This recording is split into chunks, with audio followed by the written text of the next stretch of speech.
I am Donna Coriel, and this is LinkedIn Nuts and Bolts.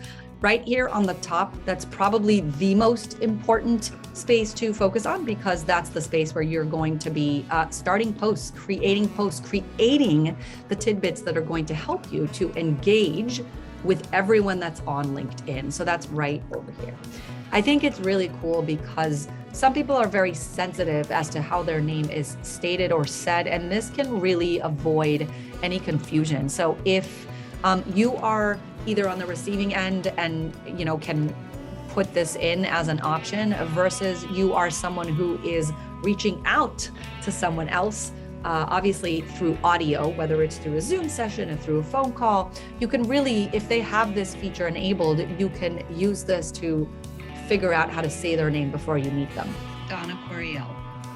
So that's kind of a nutshell of your LinkedIn profile. And as you could probably see by now, it is kind of like your CV, your resume.